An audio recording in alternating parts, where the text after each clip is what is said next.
You found yourself on another episode of Locked On Bulls. On today's episode, we're going to talk about the Bulls being eliminated from the play-in tournament by the Miami Heat in an embarrassing fashion. No less than that. It was a stressful game. It was a stressful game. We're also going to talk about my thoughts on the Bulls season overall and how will the front office address the needs of this team this offseason. We're going to get into it all and more on today's Locked On Bulls.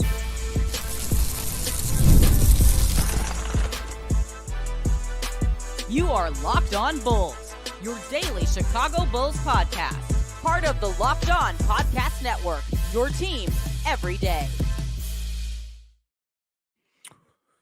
Welcome to another episode of Locked On Bulls, member of the Locked On Podcast Network, where it's your team every single day. I'm the host here, Haize. Make sure you guys are following me at CEO Haize. I'm also host and creator of Chicago Bulls and Chicago Bears Central. Today's episode is brought to you by FanDuel. Make every moment more. Right now, new customers get $150 in bonus bets guaranteed. That's $150. Win or lose, visit FanDuel.com/LockedOn. All right, Bulls fans. So the Bulls season comes to an end in defeat to the Miami Heat, 112-91. Did the Chicago Bulls lose this game? And despite some fight in the second and third quarters by the Chicago Bulls, the Bulls end up only having the lead for 2 minutes and 49 seconds in this game. The Miami Heat led all the way through, and this was a game that it slowly in the first quarter of this game, probably for about the first half of the first quarter, it stayed pretty close. By the end of that first quarter, you could tell that this was not going to be the Chicago Bulls night. But then the lead ballooned up to 20 points at one point.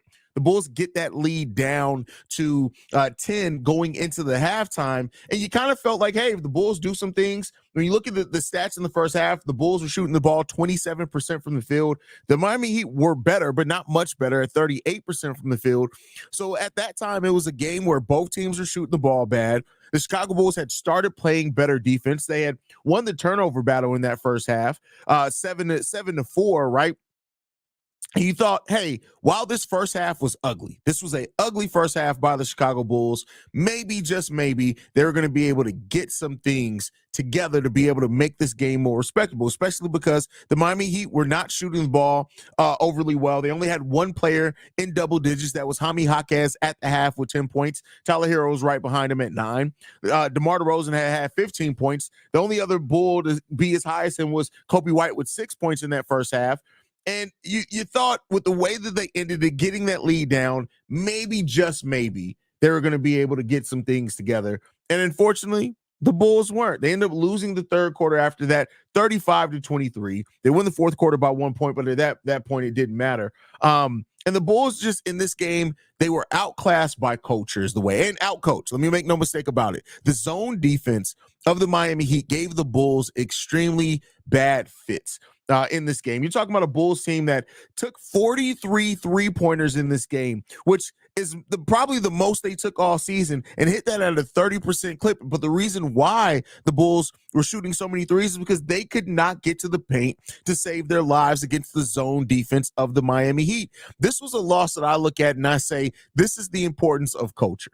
This is what culture means to a team, is that when you have that and you have a certain level of expectation and everybody knows that. I think that was highlighted by one quote. I said this over on Chicago Bulls Central, but during the game, they quoted Nikola Jovic, which is the second-year player for the Miami Heat, and he said, and they quoted him as saying, I had to learn to be a Heat player first, and then I had to learn how to be an NBA player. And to me, there's no better quote than to bring together what a culture of a team is and how it helps the mindset and mentality of players. That's how important culture is to NBA players and NBA teams. The Miami Heat were missing Terry Rozier, a player that they brought in to help with some scoring, maybe a little defense. They're missing Jimmy Butler, who was the heartbeat of that team, right, who's down with the MCL sprain. And while the Chicago Bulls have injuries too, right, we know we're missing Zach. We know we're missing P. Will. We know we're technically missing Lonzo Ball. The Heat culture is a real thing. And it was no better display on that than tonight. This was a team that you wouldn't have thought that they were missing their best player. You wouldn't have thought that at all. This was a team that came in and executed like they expected to win this game. Haize leading the team, second leading in the team with 21 points ultimately. Tyler Hero leads the team with 24 points for the Miami Heat. Bam has 13 and 10 in this game. And then you also have Kevin Love with 16 points and 7 rebounds in this game. Shout out to the players that were able to perform like that. When you look at the flip side for the Chicago Bulls, we had DeMar DeRozan with 22 points in this game, going 8 of 16 from the field. The next player behind him was Nikola Vucevic with 16 points. He goes 7 of 17 from the field. And then you get another cold night, unfortunately, from Kobe White, who ends up with only 13 points and going 5 of 16 from the field in this game. Also, you got Javonte Green chipping in 12 and, Ayo Dosunmu chipping in 10. But all those stats doesn't matter. You can take those, ball them up, and throw it out the window. While the Bulls did shoot the ball as well, much better in the second half of this game. We talked about the 27% in the first half. They shot the ball 47% as a team in the second half of the game. So definitely improved their shooting. Still found ways, but the Miami Heat had an edge that the Chicago Bulls just weren't ready, weren't prepared for, didn't have answers to, and it just is what it is, man. It is what it is. And the season very much end in the fashion that we had to deal with all the season. You look at the way that the Chicago Bulls played against the Atlanta Hawks, and while the Hawks are a much inferior defense to the Miami Heat, the Bulls came out and had their mindset, right? They had their mindset to it and that edge. And, the Bulls had to rediscover that a couple of times on this game. And I give them credit for trying to discover it, but it just, once things got rolling, you could tell it was not going to be the Chicago Bulls night, probably fairly early on. And the inconsistencies of this team, the fact that night in and night out, we don't know exactly the team we're going to get. Again, inconsistencies from Ayo, inconsistencies from Kobe White, right? And while their seasons, and we'll talk about their seasons here in the second segment of this episode, I just want to continue to highlight the fact that this season has been so much of a headache for the Chicago Bulls. It's been so much of a headache because you have things that show some flashes, right? But, ultimately in a game like this, you either look at coaching, you look at your culture, you look at your best players. And, while Kobe White was a very vocal leader in that first game against the Atlanta Hawks, still was that for the most part today, it didn't resonate the same because this team came up against a team that has everything that we want to see as Chicago Bulls fans. There's an interview by Joakim Noah today that I watched on the OGs podcast with Mike Miller and Udonis Haslem. Joakim Noah was on that podcast, and he talked about his competitive nature. He talked about how losing and not being able to get over the hump that was the Miami Heat to make it to a finals, it still haunted him as a competitor. And that was poignant to be 10 years removed from that. And for that to still be something that haunts you as a player, that you sit there and say that you still lose sleep over it, right? That's how much, Joakim Noah, the heart of that team, that's how much winning and losing meant to him. And we don't feel like we have that here in Chicago. And in no way is this team as talented as that team. I'm not saying that by any stretch of the imagination, but you need some type of heart for this team, right? You need an identity. You need those type of things. And as long as the Bulls are missing it, you're not going to uncover it. And I see people saying that you blame it on Reinsdorf. Reinsdorf doesn't operate the day-to-day. It's up to the president of just like Reinsdorf was the owner when we had Michael Jordan, right? He inherited Michael Jordan, but Jerry Krause built that team. Jerry Reinsdorf was still the GM when we had Tom Thibodeau and Joakim Noah and Derrick Rose. And guess what? Had Derrick Rose never went down, that was going to be a team that perennially was going to be competing for Eastern Conference finals. And that, again, that what team was built mainly by John Paxson. Gar Forman came in and still did some solid things initially there and then fell off the cliff. It comes down to what this front office does. They are the ones that operate it day to day. The only mandate that Jerry Reinsdorf has for this team is not to pay the luxury tax. And that's not to say that an owner that cared more about winning wouldn't help either. I'm not saying that. And I wish that Jerry Reinsdorf did care about winning more than anything else. But it's still up to the front office to build something here. And that's what they have to do. And we'll talk about that here a little bit in this segment. But the Bulls going home in this type of manner, losing in this game, getting embarrassed in a lot of ways by a team missing their best player was the perfect capper to end the season. That's how much this season has been for the Chicago Bulls has been it's a perfect microcosm of exactly the way that this Bulls team competed or lack thereof for the majority of the season. And it's going to be what it's going to be, man. But next up, though, we're going to be talking about my thoughts overall on the season, some of the prevailing thoughts from that. Before we get into that, though, I got to talk to you guys about one of our sponsors, and that is Yahoo Finance.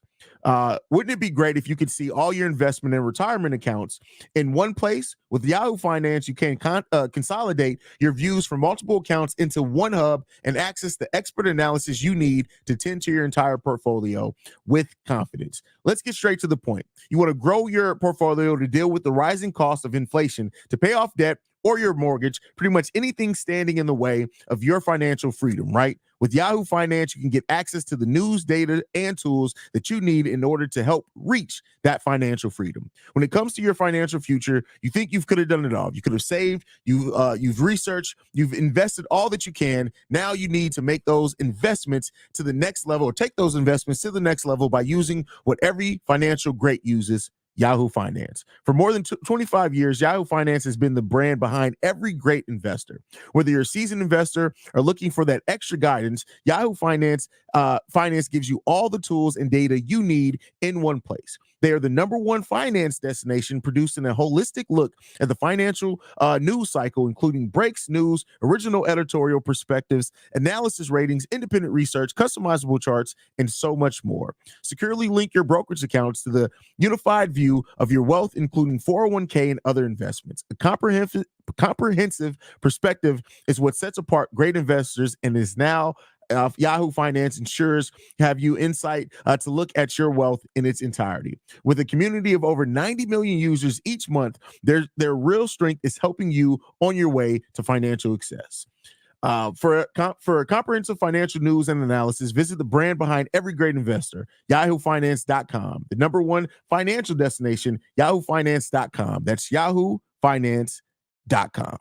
All right, I want to talk to you guys about our next sponsor, and that is FanDuel. It's playoff time in the NBA and NHL. Baseball's in full swing, and FanDuel is your place to bet on every game. Right now, new customers get $150 in bonus bets guaranteed. That's $150, win or lose, but on everything from slap shots to home runs to slam dunks, all in one app that's safe, secure, and easy to use. What are you waiting for? Don't be waiting on the Chicago Bulls, because we're eliminated. You ain't got to wait on us. Visit FanDuel.com/lockedon and make your first bet an automatic win. FanDuel, America's #1 sportsbook. All right, Bulls fans.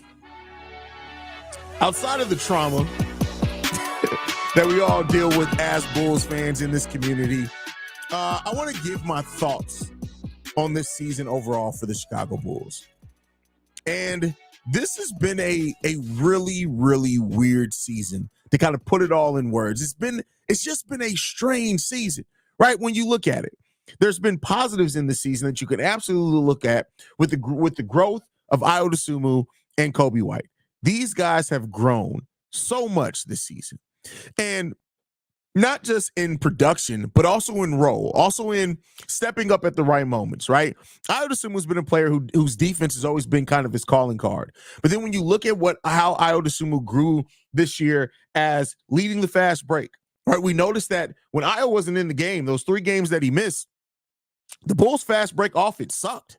Just to put it frank, it was bad. It was god awful. And so when the Bulls kind of fix those things, right? And you notice Ayo Dosunmu in the game, averaging career highs basically across. You gotta give him credit.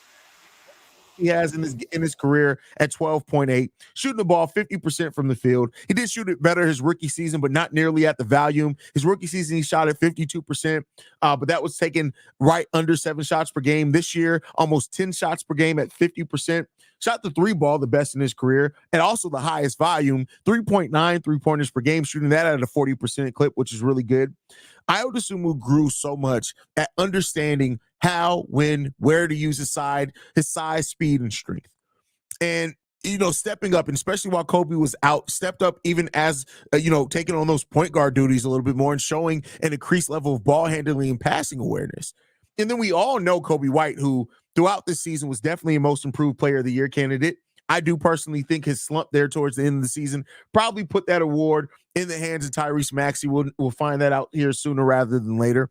But Kobe, no player in the league grew more production-wise in points per game, rebounds, assists, minutes, but also in the role. Kobe White averaged less than 21 minutes per game last season. Came in leading the league in minutes until he went down with his injury that left him out for 3 games this season. Also playing in 79 games did he this season. The most games Kobe White has ever played in prior to this was 69 games. That's 10 more games than what he played. Oh, I'm sorry. No, 74 last season. So 5 more. That was coming off the bench. He started 78 games this season. And, having the growth of the young players, we always knew that having young players step up was going to be the most important part of this season. A huge important part. When you bet on continuity, you're looking at who and how you're going to increase, right? Who's going to take that step up? So you always were kind of betting on one of the young players stepping up. We got 2 of them. We got Ayo and we got Kobe to step up. Patrick Williams had a great month of December, but not nearly consistent enough to even really talk about him taking a step up or anything like that. But then you have the downside of the season, right? Zach LaVine going down with injury. The Bulls having a better record without Zach LaVine, a 54% win percentage without Zach LaVine, right, in those games, or since Zach LaVine went down with that initial injury. The 4-15 started the season off with a bad taste in everybody's mouths. The month of kind of January and February kind of put the Bulls fans back in a better kind of mental place. March and April, up and down again. This season has been a season full of just damn, to be quite honest. Just damn is really what to say in it, because it's so many things that you can look at and you can make it out to be this hugely terrible, terrible season. There's also things that you can look at and say that it's definitely been a good part of the season, and showing that you now have young players that are building blocks for you. Not necessarily the players you want to build around, but players you can absolutely build with. Dalen Terry looking like a competent NBA player now, where before he looked like a deer in the headlights every single minute. He still has tons he needs to work on. Tons. Dalen Terry needs to hit the gym. He needs to be working with Peter Patton and the player development department all offseason. Julian Phillips looking like could be a plus for the Chicago Bulls. Small sample size, but he showed some things, right? And then at the end of the day, we still left with this season ending very much like it did last season against the same team, right? And that's where you have to sit there and wonder, what is the direction this team is going in, right? And we don't have a clear direction. We have a lot of different ways that we could go, right? Do we explore the Zach LaVine trade market again? Do we go ahead and pull the trigger on the Zach LaVine trade market? Does DeMar DeRozan come back? These are huge questions in front of the Chicago Bulls that they have to find answers to this offseason. And even with that, right, even if the Bulls do say, boom, we're moving on from Zach LaVine, DeMar, we're going to bring you back, boom, we're going to draft a center, you still don't feel like that's a direction. That's not a true path, right? And we know a rebuild is not coming. I know a lot of Bulls fans are still asking for a rebuild. Guess what? It's not coming. It's not coming. This front office has told you they have no interest in a rebuild at all. And I'm not saying that that's the route that they should take either. You guys know I'm anti-full rebuild. I'd rather see a major retooling. But this was a season where AK ended last season. Last season ended it by looking at the camera and saying, I think Bulls fans are going to be surprised by what we do this offseason. We weren't surprised. We weren't happy. None of that happened. What are we? If anything, we're surprised by the lack of action. How much action was not taken? Vooch as well. I almost skipped past Nikola Vucevic. Vooch aged 5 years before our eyes. Had a little bit of a resurgence there the last like 5 or 6 games of the season. The numbers aren't terrible for Nikola Vucevic. 18 points and 10.5 rebounds aren't terrible. But then when you see it, when you watch him actually play the game of basketball and understand how atrocious Vooch's defense has become. Him and DeMar DeRozan are 2 of the worst defensive players I've ever seen in my life. And lends itself once again to not having any clarity at all with where the hell we're going. And that's what we're going to talk about next up. We're going to be talking about how does the front office address these needs. We're not going to get too much into the weeds of that. Wait to get into a detailed conversation with Pats here. But before we get into that, got to talk to you guys about another one of our sponsors, and that is LinkedIn Jobs. When you're hiring for your small business, you want to find quality professionals that are the right for the role. That's why you have to check out LinkedIn Jobs. LinkedIn Jobs has the tools to find the right professionals for your team faster and for free. LinkedIn isn't just a job board. LinkedIn helps you hire professionals that you can't find anywhere else, even those who aren't actively searching for a new role, but may be open to the perfect role. In any given month, over 70% of LinkedIn users don't visit other leading job sites. So if you're not looking on LinkedIn, you're looking in the wrong place. On LinkedIn, 86% of small businesses get a qualified candidate within 24 hours. Hire professionals like a professional on LinkedIn. LinkedIn knows that small businesses are wearing so many hats and may not have the time or the resources to hire. LinkedIn is constantly finding ways to make the process easier. They even just launched a feature that helps you write job descriptions, making the process even easier and quicker. 2.5 million small businesses use LinkedIn for hiring. Post your job for free at linkedin.com/lockedonnba. That's linkedin.com/lockedonnba to post your job for free. Terms and conditions do apply. All right, Bulls fans. How does the front office address the needs of the Chicago Bulls? Well, first, before they can address the needs of the Chicago Bulls, they have to identify the needs of the Chicago Bulls, right? That's a huge question here. Will they even identify the needs that this team has correctly, right? We know what this team needs. We've needed it for a while. Rim protection, three-point shooting, some leadership, right? That's at a bare bones. It's oversimplification. Those are the three things the Bulls need to address. Now, what assets do they have to address them? They don't have a whole lot of money under the luxury tax, especially if they re-signed DeMar and Patrick Williams. You're probably letting Andre Drummond walk. You have your own first-round pick this year, which now will be a lottery pick since we did get eliminated from the play-in tournament. Take that for what you will. This is a weaker draft, so take that for what you will. So a team that competitively scratched to make the play-in, right, to hold on to that play-in spot, doesn't have a whole lot of spending power, does have a first-round pick. Oh, by the way, they have a disgruntled max-level player in Zach LaVine that reportedly they will be looking to shop this offseason. How does this front office address the needs? That is going to be the biggest question here. It comes down to how aggressive they want to be. You can't sell us on Nikola Vucevic. I'm sorry, on Lonzo Ball coming back. You can't sell us on that. Like, yeah, Lonzo could come back, but if Lonzo comes back, guess what? He's probably at most playing about 45 to 50 games in the season, and that's if everything goes perfect. That's with resting on back-to-backs. That's with pain management, rest days that he's going to get. That's with having some setbacks are going to happen naturally when you've been out of the game of basketball for almost 3 years. You're going to suffer some natural setbacks.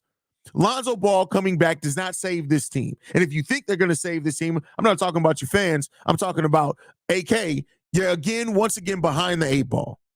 Lonzo isn't coming back to save the Chicago Bulls. That's if he comes back at all, which is still a question there. The Zach LaVine piece. Zach LaVine trade value is in the toilet. We've seen it. It's been evident. Now, that does not necessarily preclude the Chicago Bulls from moving on from Zach LaVine. Could they still move on from him? Absolutely. But then at that point, you're probably taking less on that deal. Now, there will be some teams with some salary cap that can absorb a little bit more of the contract. You're not taking all the $41 million back. Cool. It is what it is there. Maybe you're fleshing out your bench a little bit more by spreading out that money because you don't have a lot of spending power out in free agency. Yeah, it's a possibility. But overall, the Bulls fans would be crazy to trust this front office to do any of that. And that's where I'm at the place that I'm in. It has to be back to You have to show us. You have to show us. And AK, the thing that I have the biggest problem with him outside of not understanding when and where to move off players is the gaslighting, right? And that's probably too strong of a word, but you have to wake up and smell the situation that you're in. And the situation that you're in is hell, fire, and brimstone, because we are in hell. That's where we are right now. And while we have some things that we can build around, right? We got some things that we can look at. The Bulls, and I see B minor. Ain't nothing we can do to compete for a champ. Why are you worried about a championship? We gotta first be able to be a consistent playoff team before we can worry about getting. Yeah, you're right. There's nothing that can, no single move that's going to get us to win the championship. Again, that's obvious. You got to get to a place where, can we make the playoffs consistently first? Can you do that first? Right? This is a offseason where it's going to be clear just how much in hell we're going to stay for the next couple of years. Because if AK wakes up and looks at this situation and says, boom, let's run it as much back as we can, which we can't run it all back. So for those that are saying we're just going to run it back, we can't. Drum is probably going to be gone.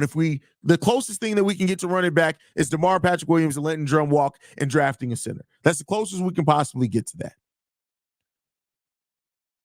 It's going to be a very, very interesting offseason for Bulls fans to watch and see what this team does and how they do it. And I hope everybody is watching close, because the frustration that this fan base feels is palpable. Everybody feels it. Everybody senses it. And at some point, this front office has to feel it too. To go back to what I mentioned with that Joakim Noah interview earlier, Joakim Noah is somebody who could not at all settle for mediocrity. It still eats him up alive that he could not win a championship. Until we have that culture back here in Chicago, it's going to be what it's going to be. But guys, thank you for tuning in, man. Me and Pat will be back next week, all week long, even though the season's ended. So make sure you guys stay tuned in with us there. You can follow me at CEO Haize. You can follow us collectively at Locked On Bulls. We appreciate you guys. Locked On Bulls is free and available on every podcasting app and platform of your choice, as well as YouTube. For Pat the Designer, I'm Haize. This has been Locked On Bulls, and I'll see you guys on Monday. Peace, y'all.